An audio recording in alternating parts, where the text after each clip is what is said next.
bienvenido, bienvenida a la casa del Señor. Es un gusto, es una alegría que estés aquí en esta hora.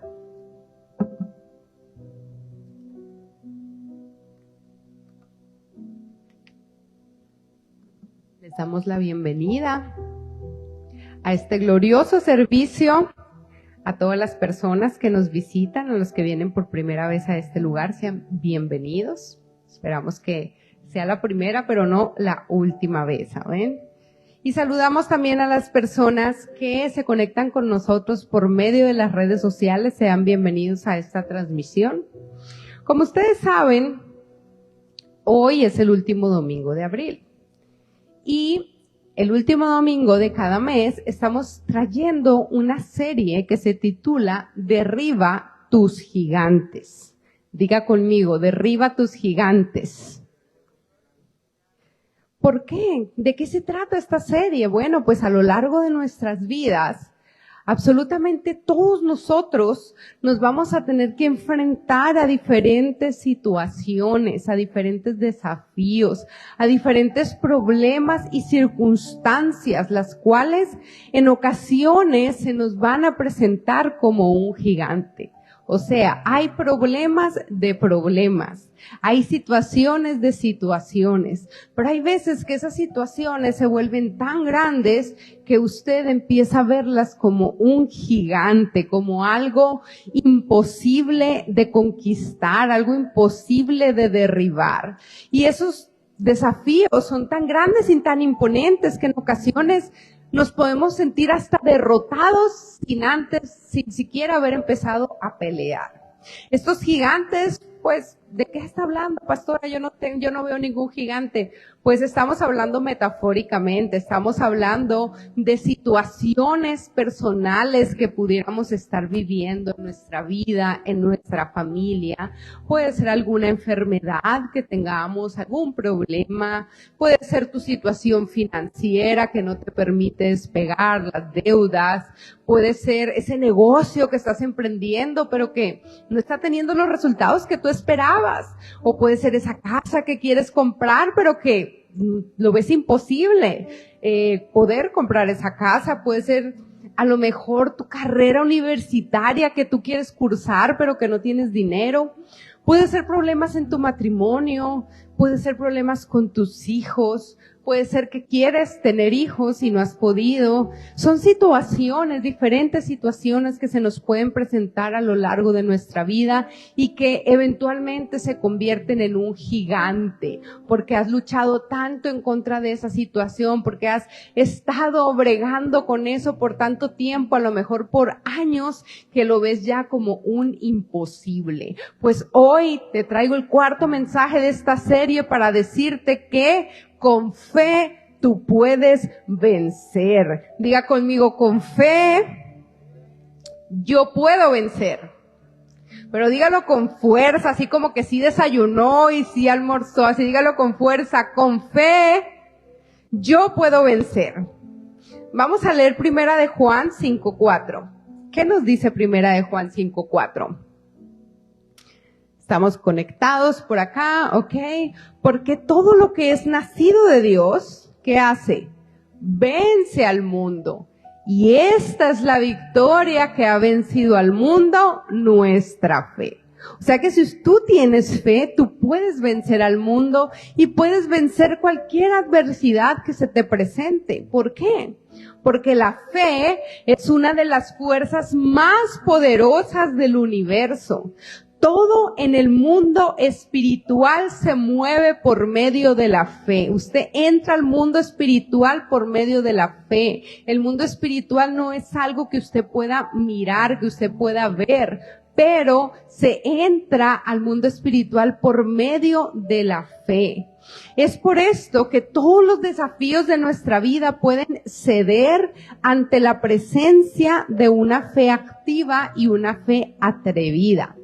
Es imposible, diga conmigo, es imposible. Es imposible ser un conquistador de desafíos sin tener fe. Así que el primer paso que necesitas es tener fe. Y si tú no tienes fe y si tú no sabes qué es eso de la fe, simplemente dile, Señor, yo quiero tener fe.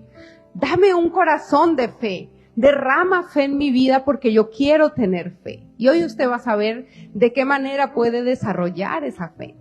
Así que los desafíos que se nos presentan tienen el potencial de hacer dos cosas en nuestra vida. Cada desafío que se te presenta tiene el potencial de hacerte crecer en fe o de derrotarte y derribarte, dependiendo de cómo tú reacciones ante ese desafío. Así que yo te hago una pregunta en esta tarde. ¿Estás enfrentando tus gigantes con una actitud de fe, de que sabes que vas a ganar? ¿O estás enfrentando con una actitud de derrota, de imposibilidad, donde ves que es imposible tu victoria? Todo depende de tu actitud, de cómo enfrentas ese desafío. Pues la Biblia nos dice que sin fe es imposible agradar a Dios. Así que si usted quiere agradar a Dios, lo primero que necesita es tener fe.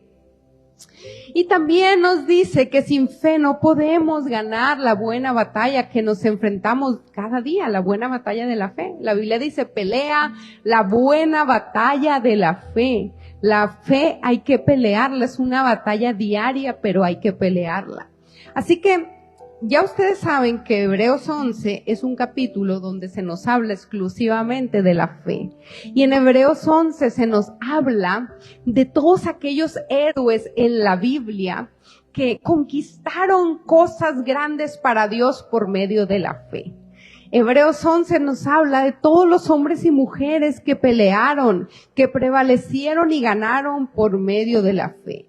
Y usted posiblemente piensa, bueno, pastora, es que eran hombres que tenían superpoderes, eran como Superman. No, eran hombres y mujeres comunes y corrientes, así como usted y como yo. No tenían superpoderes, el único que tenía podríamos decir un superpoder visible fue Sansón, que tenía una fuerza sobrenatural para hacer cosas, fuerza física. Pero de ahí en fuera todos conquistaron, hicieron grandes cosas sin poseer ninguna habilidad extra, sino que tenían cualidades naturales.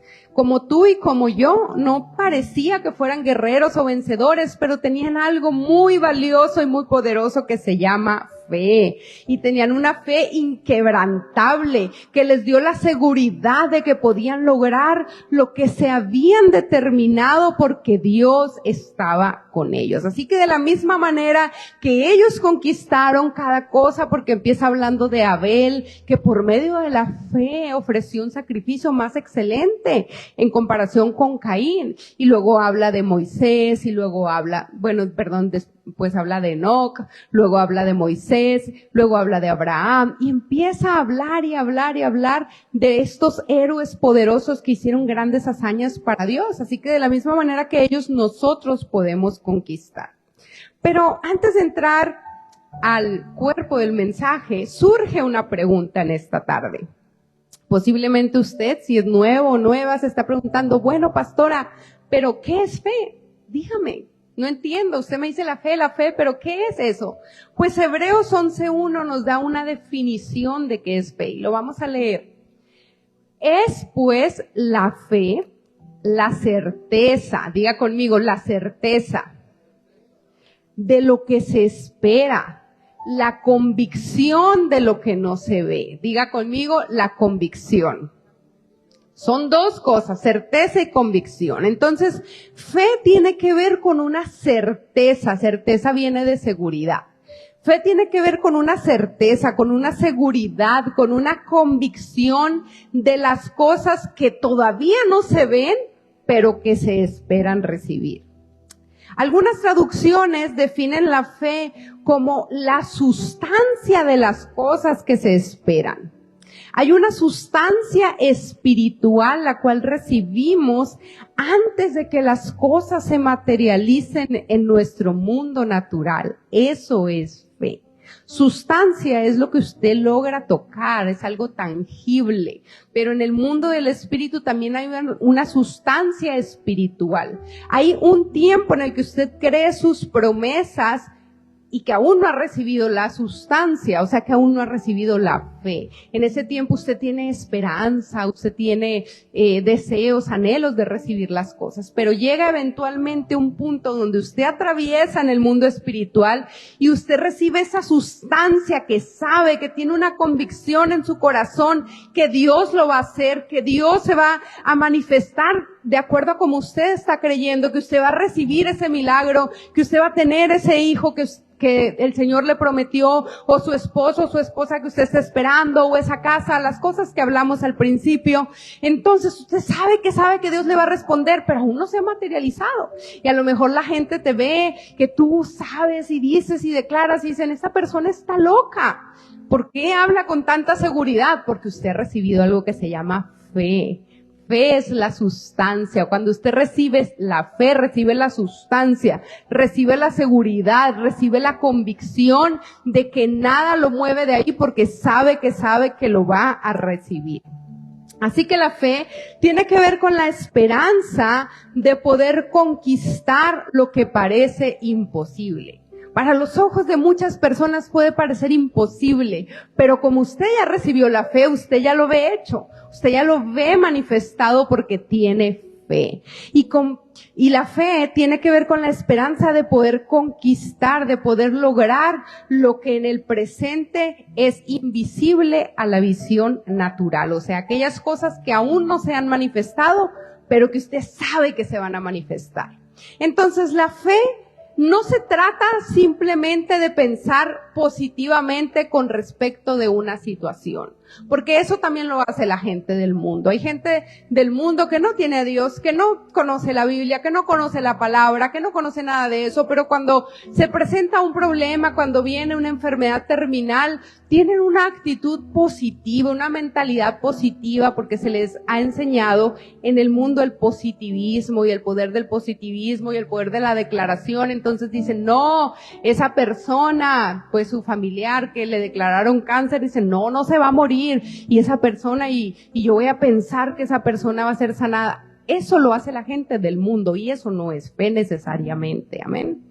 Fe no se trata simplemente de, pienso positivamente sobre una situación. Es más, tampoco se trata simplemente de declarar la victoria. Hay cristianos que declaran y declaran y declaran, pero que no tienen la sustancia, que no tienen la fe. Es una declaración hueca, a lo mejor con esperanza, pero no con la fuerza que nos da la fe para creer. Entonces, fe es más que pensar positivo y es más que declarar. Aunque fe lleva pensar positivo y aunque fe lleva también declarar. Pero fe es más allá que simplemente esas cosas. Pongamos un ejemplo muy sencillo. Cuando un barco se está hundiendo, pueden haber dos personas, el que piensa positivo y el que tiene fe. Y el que piensa positivo puede pensar, puede hasta confesar, el barco no se va a hundir, mientras el barco va camino al fondo del mar, esa persona sigue declarando hasta que el barco se hundió. Pero la persona que tiene fe no solamente piensa, no solamente declara, sino que mantiene el barco a flote hasta que llega a un puerto seguro. ¿Por qué? Porque la Biblia dice que la fe sin obras es muerta. Si usted tiene fe, usted va a actuar. La fe te va a llevar a ser proactivo, a actuar, a hacer cosas movidos precisamente por esa fe. Entonces, la fe que no actúa ante las circunstancias está muerta en sí misma. Eso nos lo dice el apóstol Santiago en el capítulo 2, verso 26. Vamos a leer qué dice. Santiago 2, 26. Ok, vamos a esperar un poquito, ahí va.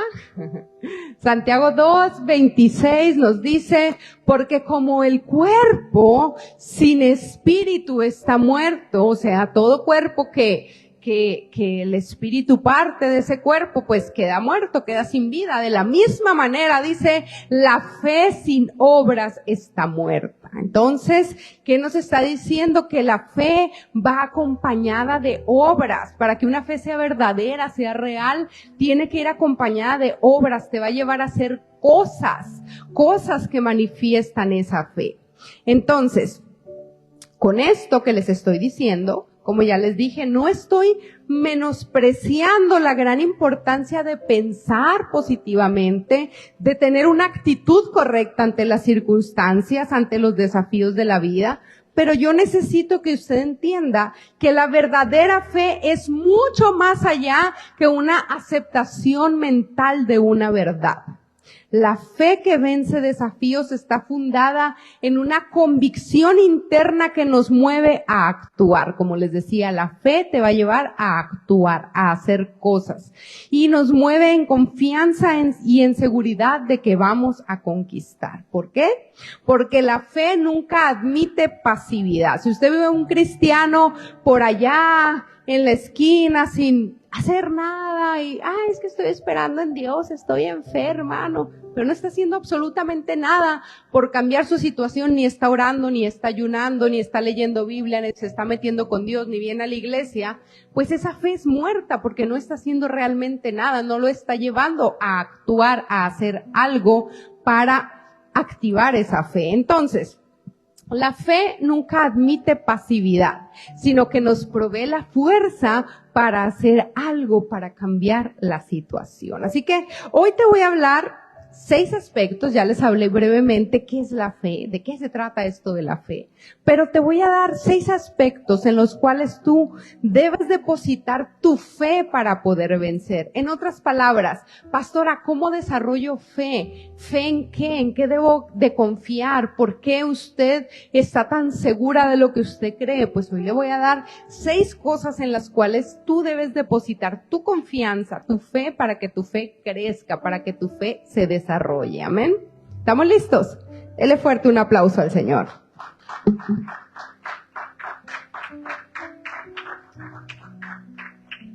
Muy bien, número 1. Tú puedes vencer cuando tienes fe en el carácter de Dios. Vamos a leer Santiago, capítulo 1, verso 17.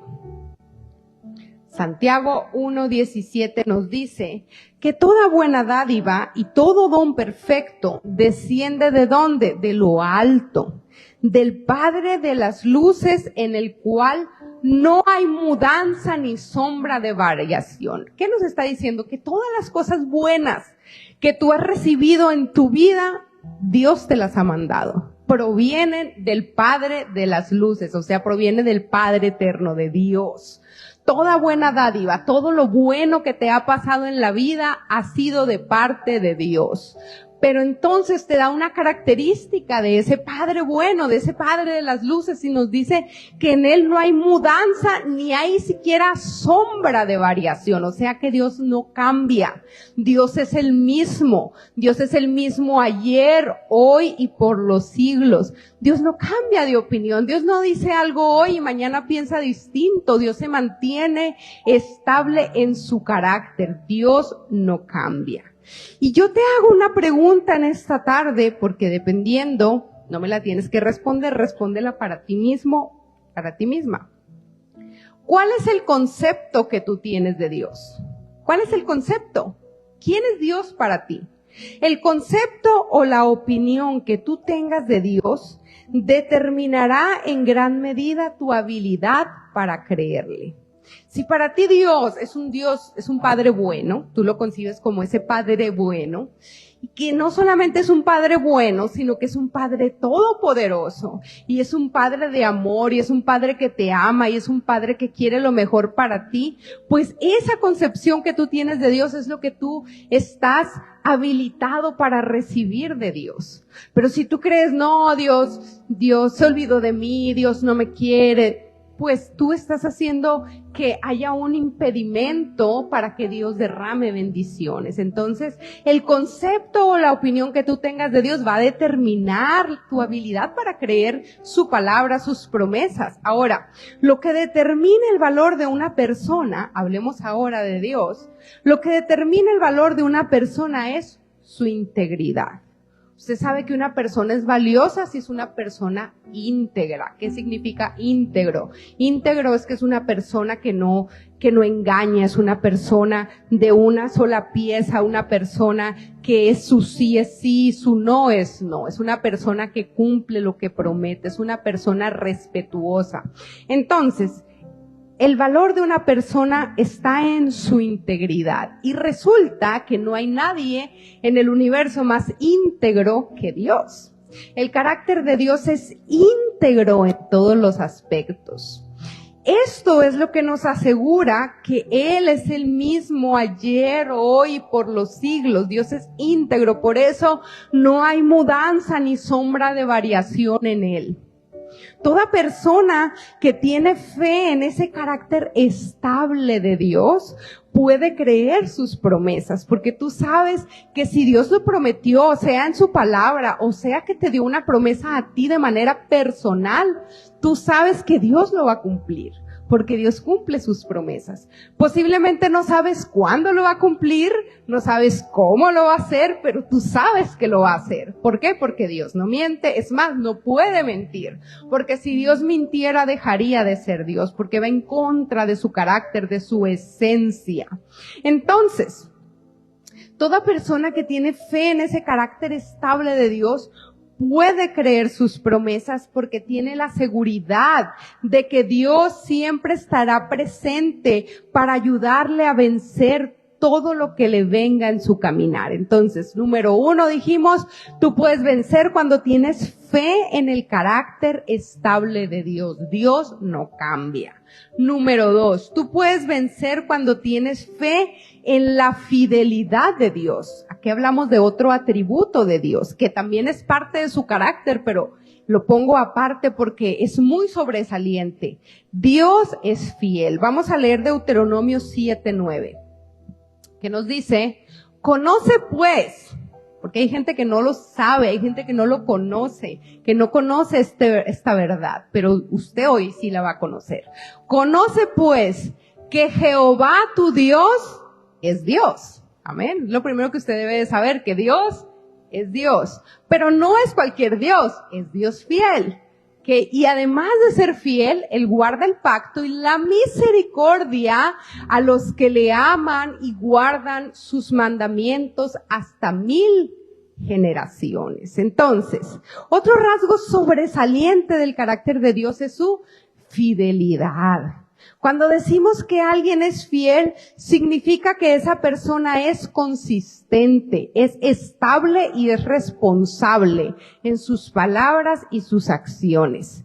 Si hay una verdadera fidelidad en una persona, no va a haber cambios bruscos e irresponsables en la persona que ha comprometido su palabra. Una persona fiel cumple lo que promete, cumple, es más, ni siquiera lo tiene que prometer. Una persona fiel cumple simplemente lo que ha hablado, lo que ha dicho, porque es fiel a su palabra, es fiel consigo mismo y por lo tanto es fiel con los demás. Y así es Dios. Dios es fiel con su palabra. Y de la misma manera que dije ahorita que si Dios miente, deja de ser Dios, si Dios llegara a ser infiel, dejaría de ser Dios, porque Dios es fiel, es parte de su esencia, iría en contra de sí mismo. Entonces es imposible que Dios sea infiel a sí mismo, que sea infiel a su palabra o que sea infiel a sus promesas. Así que algo en lo que tú puedes depositar tu fe es saber que Dios es fiel a lo que dice su palabra, y si su palabra lo dice, Él lo va a cumplir.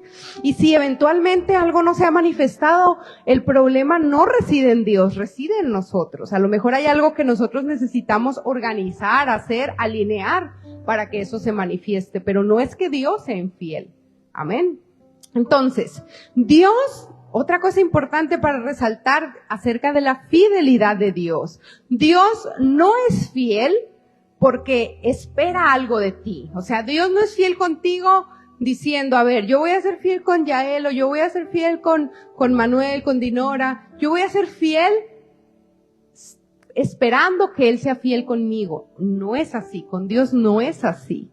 Tampoco Dios es fiel con nosotros porque Él necesite algo de nosotros. Dios no necesita nada, Dios es Dios. Dios es fiel simplemente porque el carácter de Dios así lo demanda.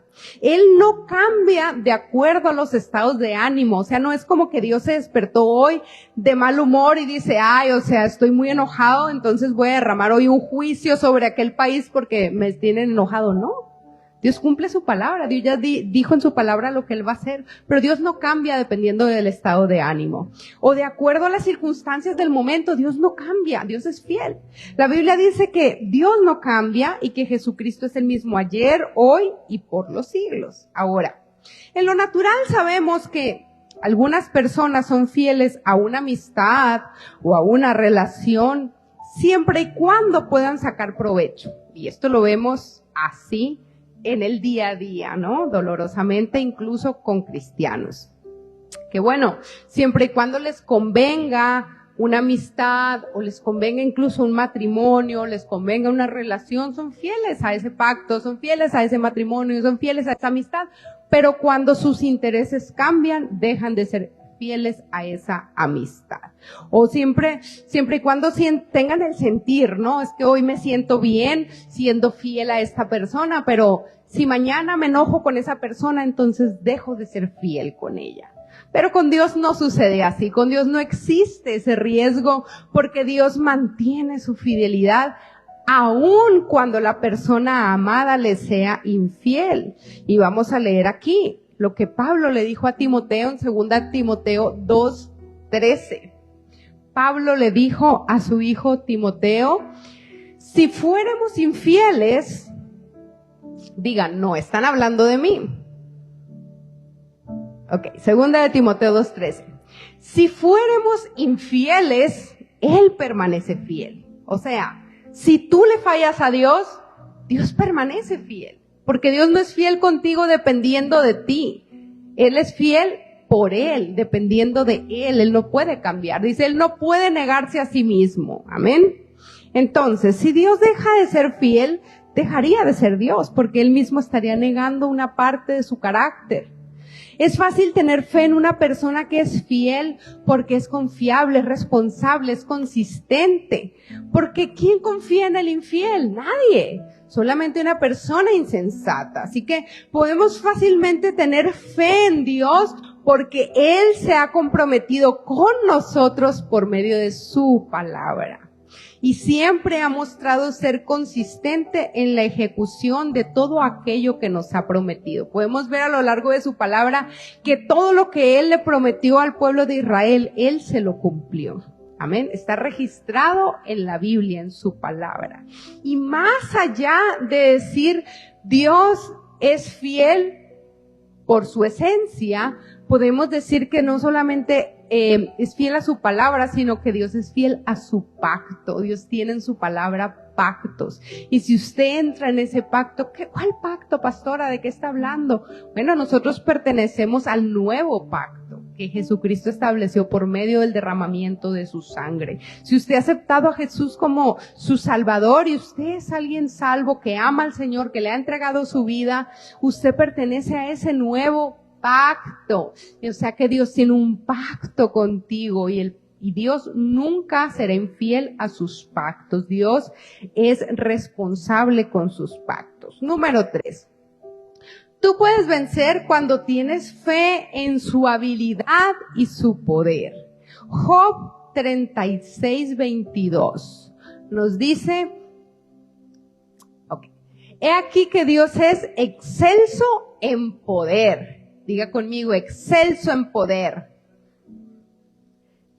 ¿Qué enseñador semejante a Él? O sea, nos está diciendo una cualidad de que Dios no solamente tiene poder, sino que Él es excelso. ¿Qué significa excelso? Bueno, Él es excelente, o sea, su poder es excelente, es más allá de bueno, de grande, de maravilloso, es excelente. Entonces, si en verdad queremos vencer nuestros gigantes, nuestros problemas, conquistar nuestras batallas, salir más que vencedores en cada desafío que se nos presenta, pues tenemos que estar seguros que Dios es todopoderoso. Es una parte de sus atributos. Él tiene todo el poder para hacer todas las cosas dice la Biblia, mucho más abundantemente de lo que pedimos o entendemos. Vamos a leer Efesios 3:20, que dice, y aquel que es poderoso, diga, Dios es poderoso. A ver, ¿estoy predicando sola o están aquí conmigo? Dios es poderoso. Amén. Dios es poderoso. Entonces, aquel que es poderoso, vamos a poner Efesios 3:20 en la cabina, gracias. Aquel que es poderoso para hacer todas las cosas.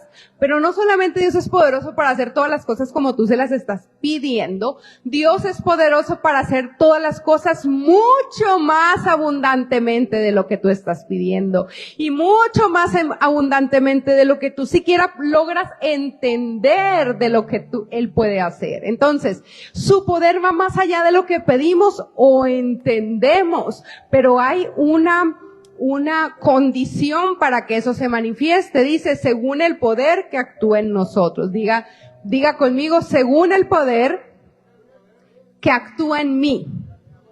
¿Cuál es ese poder que actúa en ti? Hay un poder que actúa en ti y que dependiendo de eso Dios se manifiesta todo ese poder que puede ser mucho más abundantemente. Pero hay algo en ti que activa ese poder o frena ese poder, y ese poder que actúa en nosotros se llama fe. Amén. Entonces, si usted tiene fe en Dios, Él puede hacer mucho más abundantemente de lo que pedimos o entendemos. Pero si usted no tiene fe, no cree en sus promesas, no se mueve, o sea, dice, pues sí, a lo mejor Dios esto.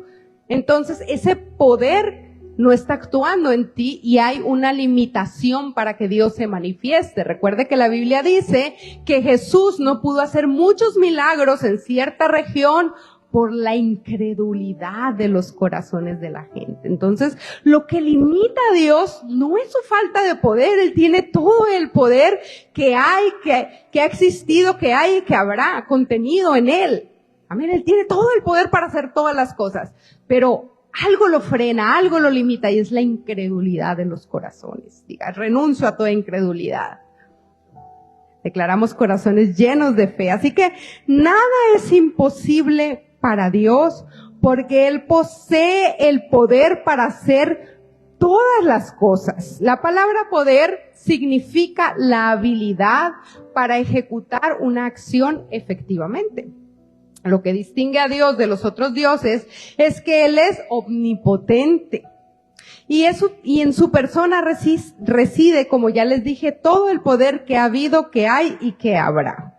Así que la fe que vence desafíos debe estar fundada en la habilidad y el poder de Dios. Tú tienes que confiar que Dios puede hacer eso que tú le estás pidiendo. No importa si fuiste al doctor y el doctor te dijo, eso es imposible, tú tienes que creer, para mi Dios no es imposible, Él puede hacerlo. No importa si a ti te dijeron que era imposible que tu familiar se salvara, que tu familiar viniera a Cristo, tú sabes que Dios tiene todo el poder para hacerlo. No importa si tú crees que es imposible lo que tú estás pidiendo, esperando, para Dios es posible, siempre y cuando tú creas. Así que deja de poner tu mirada en tus propias limitaciones, en tus debilidades, en lo que no eres o en lo que no puedes hacer, y empieza a poner tu mirada en el poder de Dios. En cierta ocasión vino a Jesús un hombre que tenía un hijo atormentado por un demonio. Resulta que Jesús se fue a un monte con sus 3 discípulos más íntimos, que eran Jacobo, Pedro y Juan. Amén. Esos eran sus 3 íntimos. Y a ellos 3 se los llevó a un monte, y dice la Biblia que Él se transfiguró. Pero mientras Jesús se transfiguraba y tenían su evento majestuoso allá arriba del monte donde se aparecieron Moisés y Elías, y Pedro dijo, Señor, hagamos 3 enramadas, o sea, quedémonos aquí viviendo prácticamente, porque era tanta la gloria que a Pedro no le importaba regresar al mundo natural. Amén. Pero allá abajo, con los de la tierra, con el mundo natural, estaban los demás discípulos.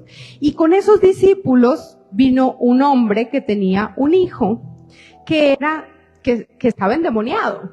Pero no solamente estaba endemoniado, sino que era un demonio como tipo esquizofrenia, que dice la Biblia, aquí no tengo pues todos los versículos, usted lo puede leer en su casa, eso está en Marcos 9. Entonces dice la Biblia que este joven tenía ese demonio desde que era un niño. Y porque cuando Jesús baja le pregunta, ¿desde cuándo le pasa esto? Y él le dice, desde niño, dice, y entonces le dice, a veces lo tira en el fuego y a veces lo tira en el agua para matarle. Vamos a leer Marcos 9:22. Dice, muchas veces le echan el fuego y en el agua para matarle, pero si puedes hacer algo, ten misericordia de nosotros y ayúdanos. O sea que cuando Jesús bajó del monte en esa gloria tremenda con sus 3 discípulos, vio un alboroto que había allá abajo con sus otros discípulos y estaban peleando con los escribas, y entonces Jesús dice, ¿por qué están peleando? Y entonces se acerca este hombre, que era el papá de este muchacho, y le dice, mira, yo traje a mi hijo a tus discípulos, pero ellos no lo pudieron liberar.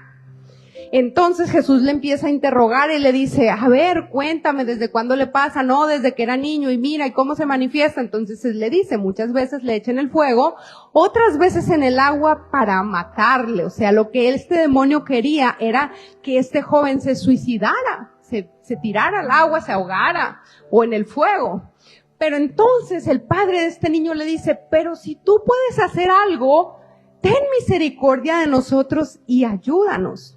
Pero en el verso 23 Jesús le dice, no se trata si yo puedo hacer algo, le dice, si puedes creer, al que cree todo le es posible.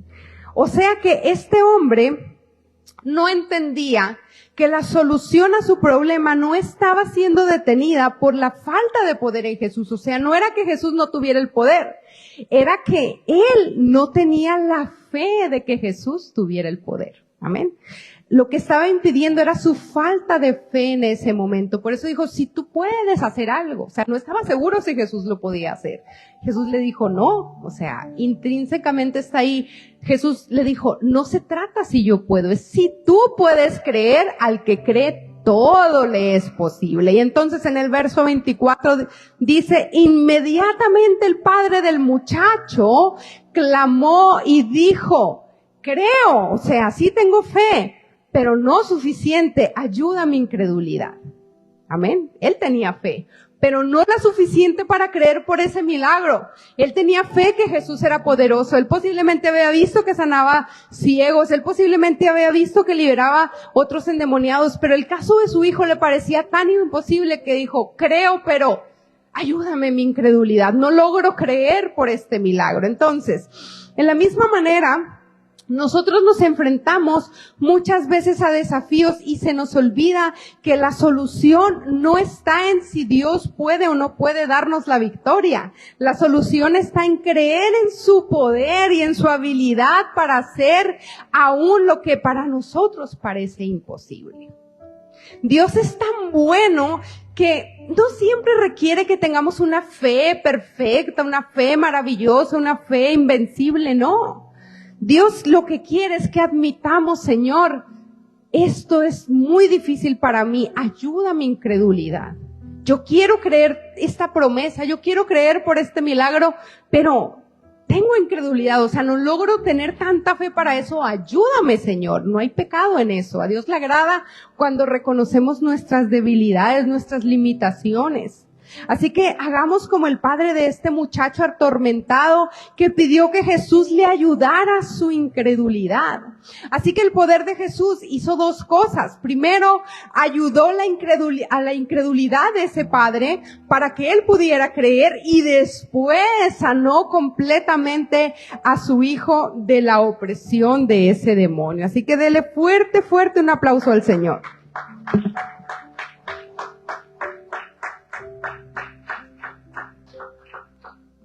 Número 4. Tú puedes vencer cuando tienes fe en la disposición de Dios.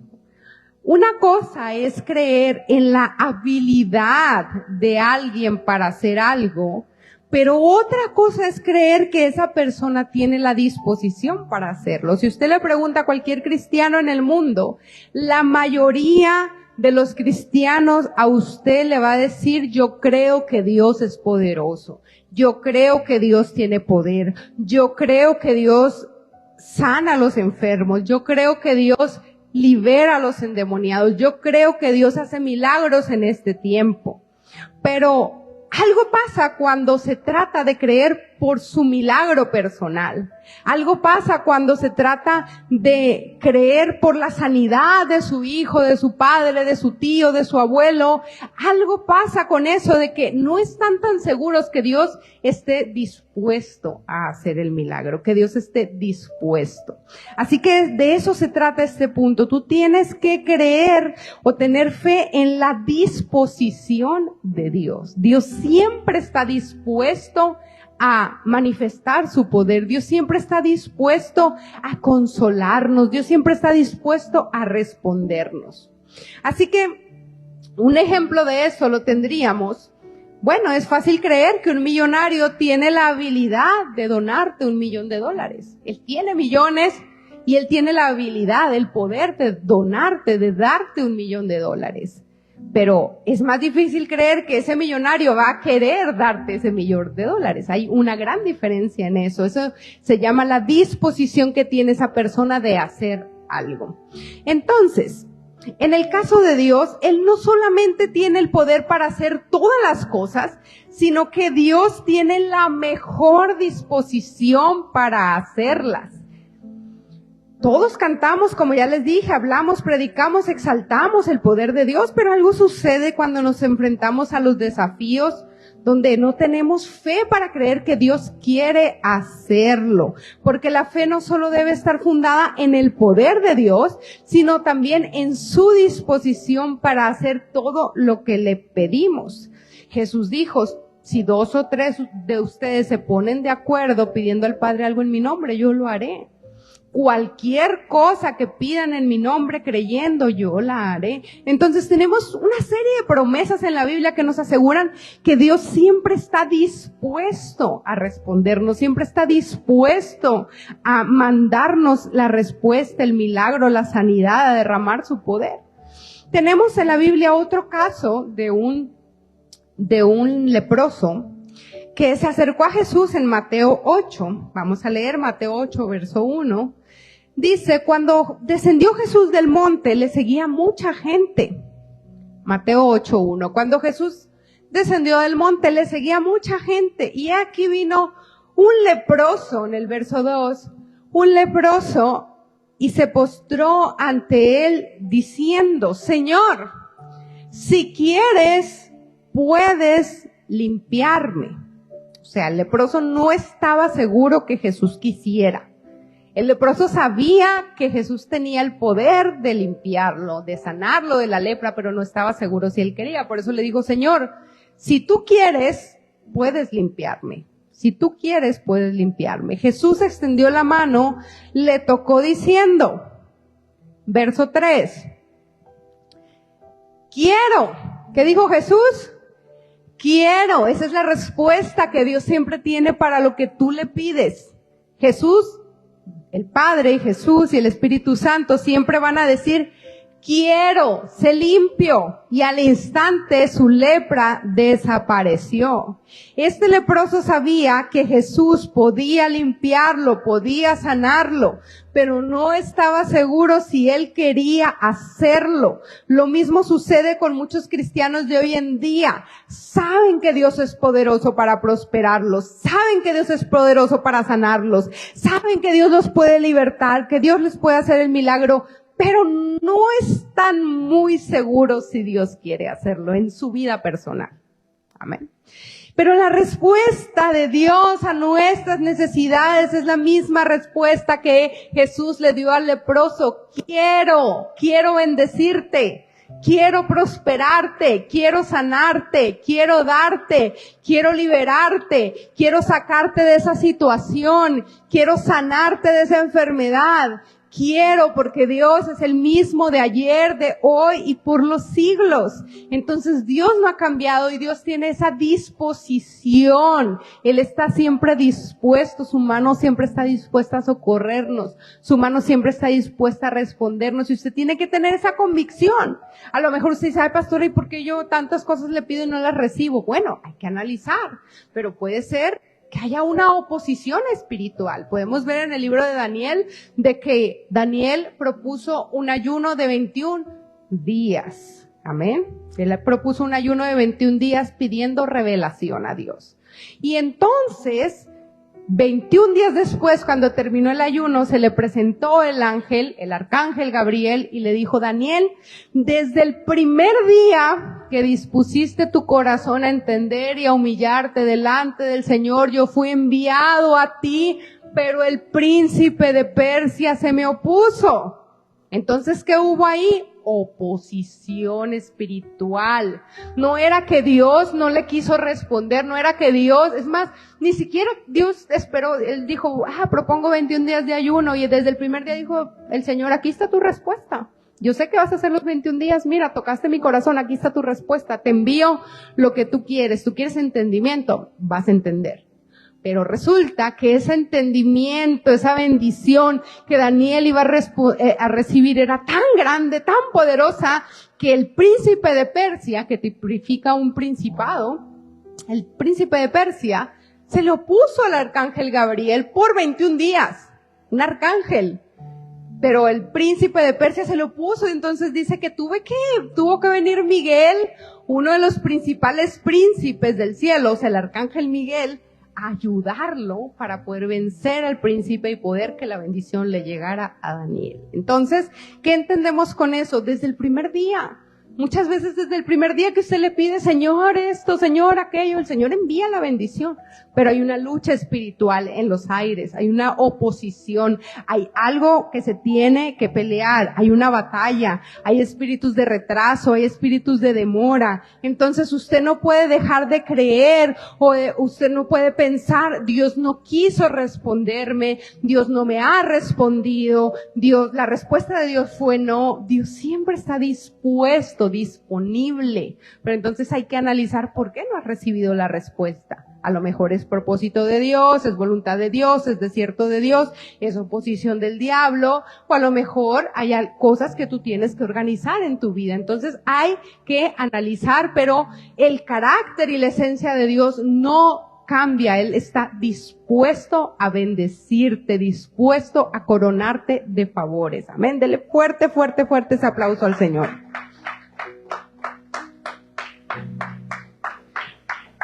Número 5. Tú puedes vencer cuando tienes fe en su palabra. Isaías 55, verso 11, nos dice, así será mi palabra, dice el Señor, que sale de mi boca. No volverá a mí vacía, sino que hará lo que yo quiero y será prosperada en aquello para que la envíen. La Biblia es el libro que revela el verdadero carácter de Dios. ¿Usted quiere conocer a Dios? Lea la Biblia. En la Biblia se relata, en la Biblia se revela el carácter de Dios, se revela quién es Dios, se revela cómo responde Dios, se revela cómo actúa Dios. Entonces, usted quiere conocer a Dios, usted no va a conocer a Dios viendo YouTube, viendo Netflix, amén. Usted va a conocer a Dios leyendo su palabra y orando también. La oración es importante, es supremamente importante, pero usted muchas veces puede orar en la emoción.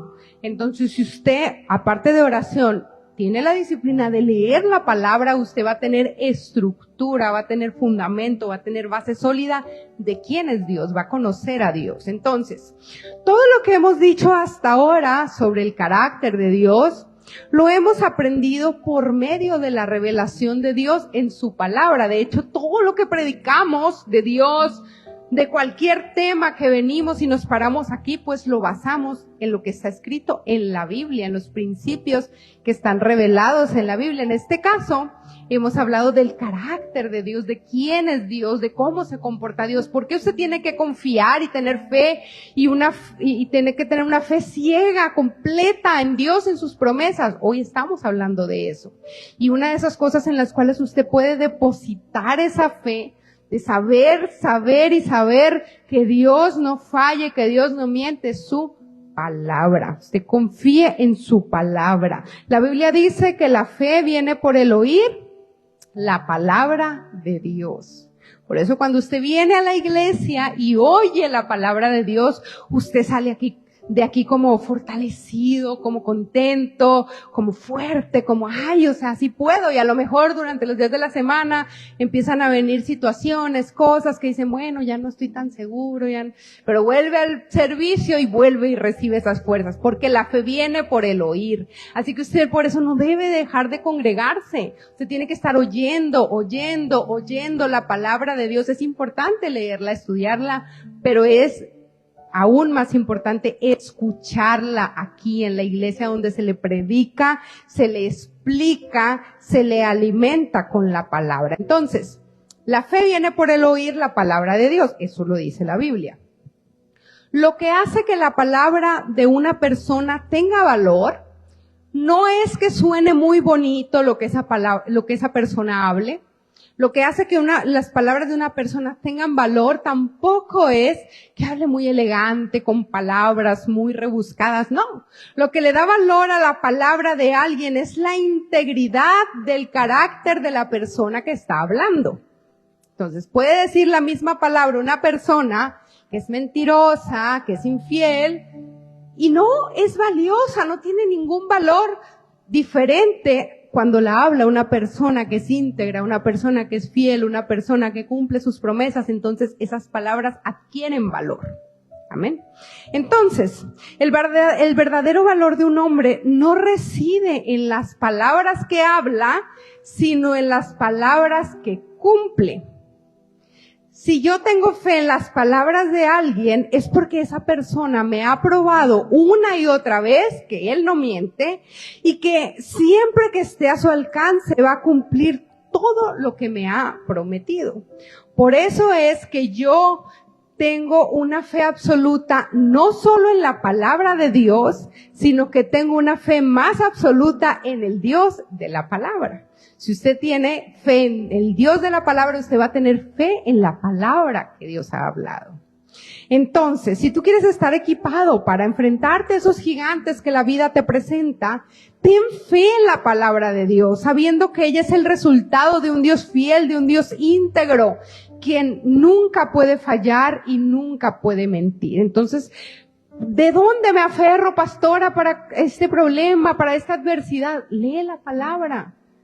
Aférrate a su palabra, empieza a leer la palabra y dile, Señor, háblame. Es muy importante que usted le diga a Dios que le hable, porque usted puede leer la Biblia de manera informativa, usted lee, adquiere conocimiento, es importante, es bonito, es bueno, usted entiende cosas, pero cuando usted le dice, Señor, háblame, esa palabra que usted empieza a leer, usted siente que Dios, o sea, que eso se escribió para usted.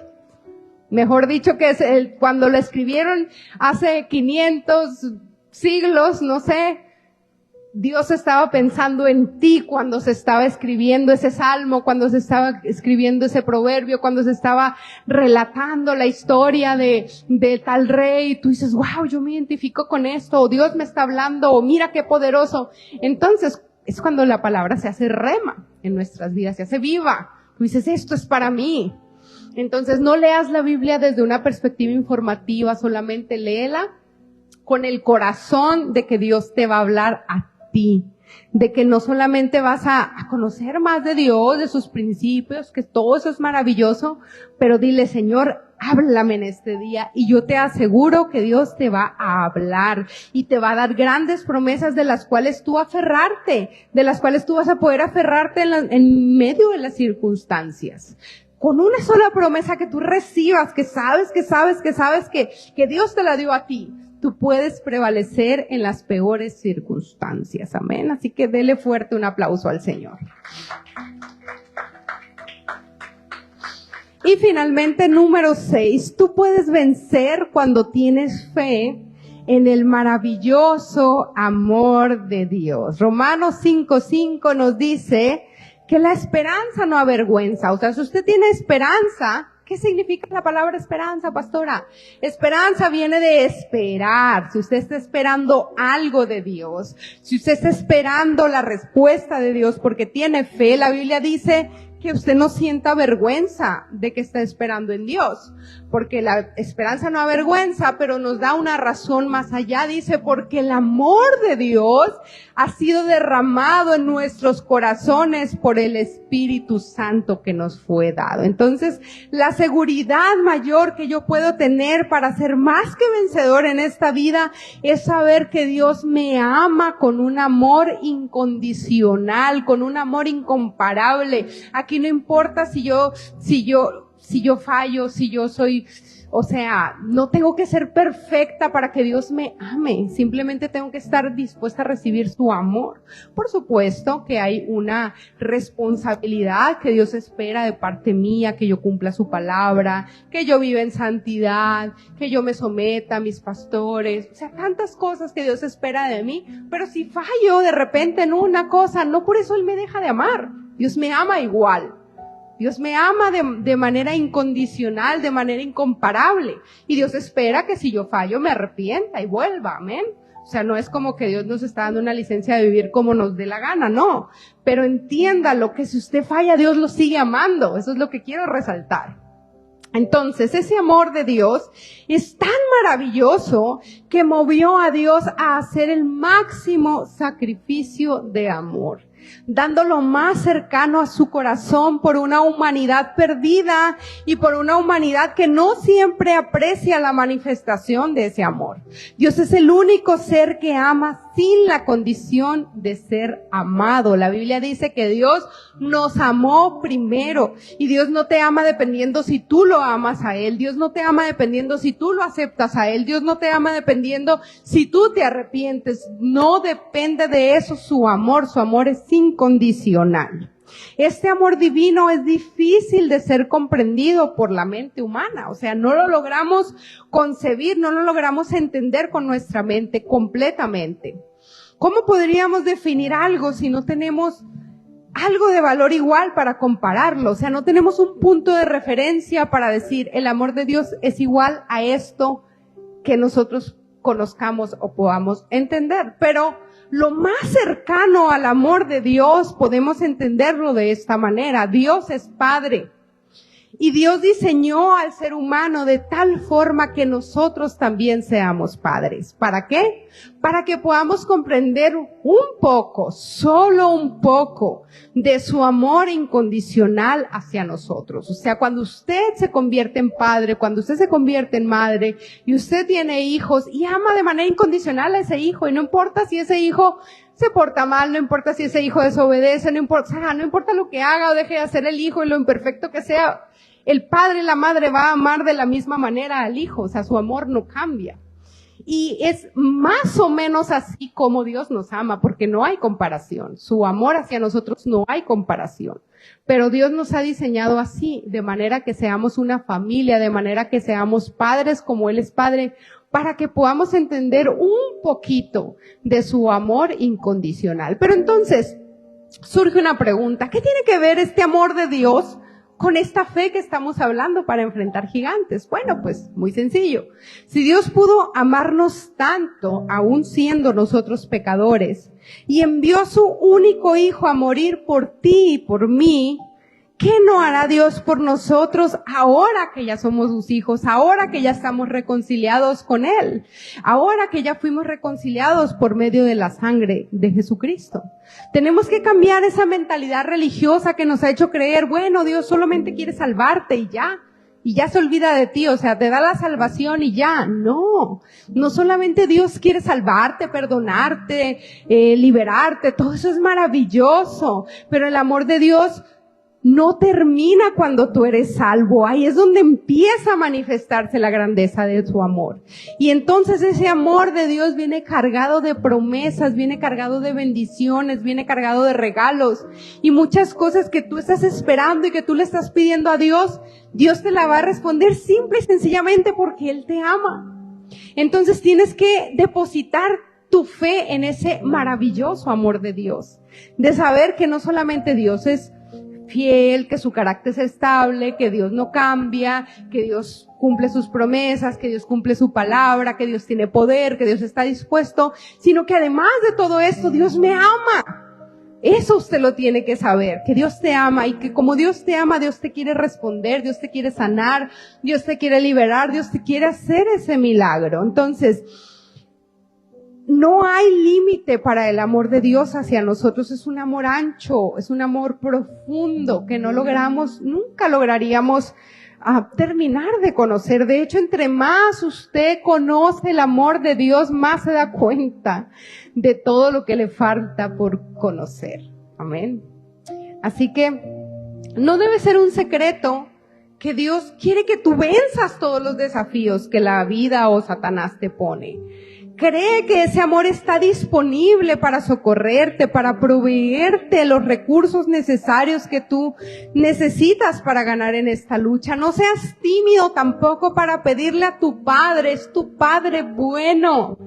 No seas tímido para pedirle lo que su amor te está asegurando que Él te va a conceder. Tú tienes que tener esa libertad de que podemos acercarnos, dice la Biblia, acerquémonos pues confiadamente, o sea, no con temor, confiadamente ante el trono de la gracia. Hay un trono de la gracia allá en los cielos en el cual tú entras por medio del Espíritu y al Espíritu se entra por medio de la fe. O sea, si usted cierra los ojos, ora, cuando se empieza a orar, usted entra, usted llega allá a ese trono por fe. Amén. No es que usted se va a teletransportar, no, nada de eso. Usted llega allá por fe y usted debe de acercarse confiadamente a ese trono, a pedir y saber que en ese trono que está sentado el Rey del universo, todopoderoso, majestuoso, toda la imponencia que usted quiera, pero al mismo tiempo es el Padre que te ama y que te conoce por nombre y que conoce lo más profundo de tu corazón desde antes de ser formado en el vientre de tu madre hasta la eternidad. Él sabe todas las cosas de ti, no hay nada que tú le puedas ocultar. O sea, no es como que voy a venir y ay, qué vergüenza porque Dios, o sea, Él lo sabe todo. Pero si tú tienes algo de que arrepentirte, arrepiéntete, pero acércate confiadamente ante Él. Y Padre, aquí estoy, Padre, yo vengo a pedirte esto, a pedirte aquello. No seas tímido al acercarte a su presencia. Si nosotros, siendo padres humanos, imperfectos, estamos siempre dispuestos a atender a nuestros hijos, a auxiliarlos, a darles alimento, ayudarlos a enfrentar los desafíos, ¿qué no hará nuestro Padre bueno y perfecto, que es nuestro Dios y que nos ama? Finalmente vamos a leer lo que Pablo nos dice en Romanos 8:32. El que no escatimó ni a su propio Hijo. ¿Por qué no lo escatimó? ¿Por qué no dijo, no, es demasiado, es mi único hijo? Él no escatimó a su propio Hijo por amor a ti. Y usted tiene que saber que cuando Jesús fue a aquella cruz, Él estaba pensando en ti. Él estaba pensando en mí, de manera personal. Él no estaba pensando como que, ay, la humanidad, de manera general y todos los... No, Él en su omnisciencia, que todo lo sabe, Él estaba pensando en ti, específicamente en ti, en mí, en ese momento que Él se estaba ofreciendo como sacrificio.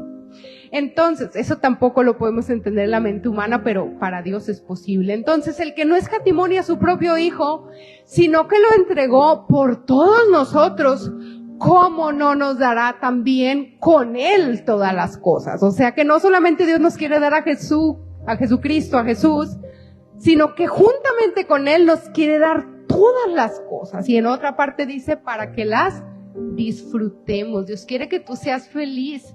Necesitamos quitar ese concepto de que Dios me quiere sufriente en esta tierra, de que Dios quiere, de que Dios es un viejito gruñón, regañón. No, ese no es Dios. Ese es el Dios que ha pintado la religión por muchos años, pero nuestro Dios es un Padre bueno que nos ama y que quiere lo mejor para nosotros. Pongámonos de pie en esta hermosa tarde y vamos a levantar nuestras manos al cielo y vamos a cantar esta canción donde usted va a declarar que usted recibe esa fe para su milagro, recibe esa fe de la cual hemos hablado en esta hermosa tarde.